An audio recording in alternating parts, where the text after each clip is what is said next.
Halo Sobat Dulur Gus Diman, hari ini kita akan napak tilas sejarah makam Eyang Raden Djorono. Lokasi makam ini berada di kaki gunung di daerah Ngreco Parakan Kabupaten Trenggalek. Ikuti terus perjalanan Gus Diman dalam merisulu tempat-tempat bersejarah.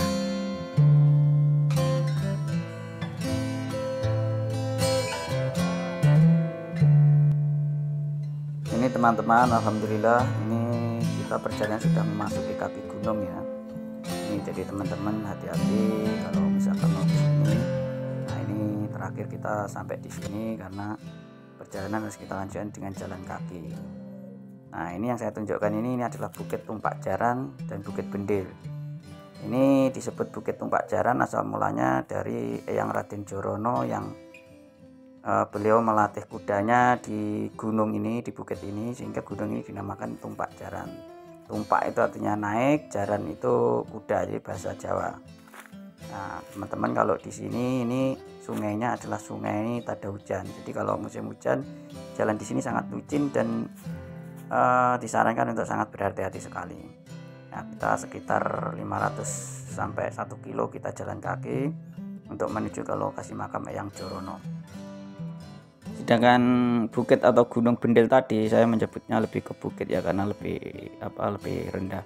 Itu terdapat gua ya dulur-dulur. Jadi gua itu semacam gua pertapaan. Dulu konon Eyang Djorono jikalau beliau bertapa ada di atasnya gunung Bendil tersebut. Gua itu tidak terlalu besar tapi cukup untuk dimasuki manusia untuk bertapa di situ.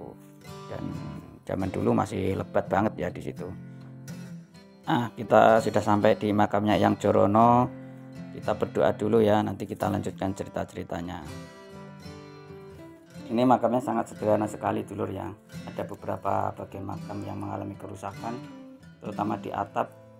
Kalau kita lihat juga penyangganya dari batu bata ini juga sudah mengalami kerusakan. Semoga ada kepedulian dari pihak-pihak terkait sehingga makam ini bisa terjaga dengan baik, bisa lestari, sehingga sejarah dari Eyang Djorono ini akan terus menjadi inspirasi bagi generasi yang akan datang.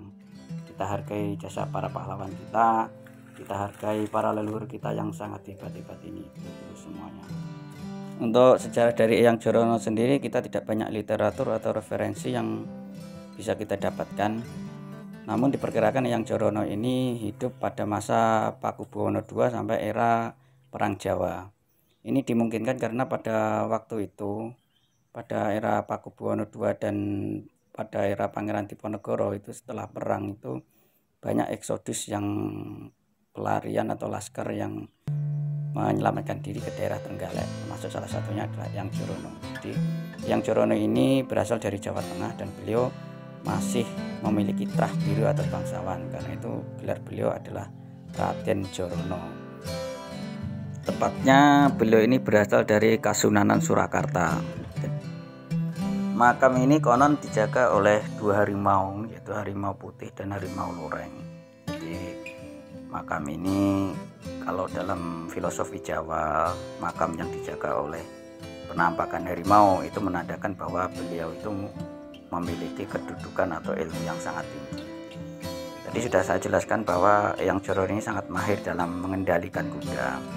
Itu karena Eyang Djorono juga memiliki salah satu piandel berupa ilmu dan berupa pusaka, yaitu tali kendali ranga.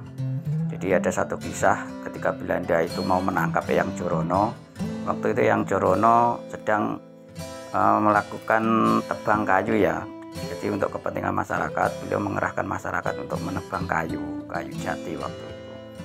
Dan ketika beliau mau ditangkap itu sama Eyang Djorono Putri disuruh untuk menghidangkan minuman kepada Belanda, kepada ofisir-ofisir Belanda.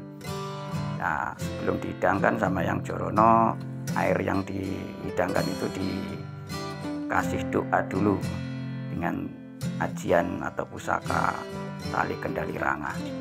Nah, setelah meminum dari minuman itu, ofisir-ofisir Belanda itu tidak jadi menangkap Eyang Djorono. Bahkan ofisir-ofisir Belanda itu yang lucunya malah membantu masyarakat untuk menebang kayu. Jadi seperti itu kisah dari Eyang Djorono. Menurut cerita, konon beliau ini merupakan salah satu guru mursyid atau guru spiritual dari salah satu bupati Trenggalek.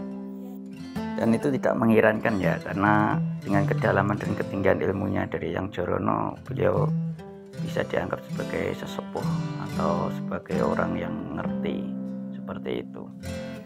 Oke dulur-dulur semua, ini perjalanan kita sudah selesai.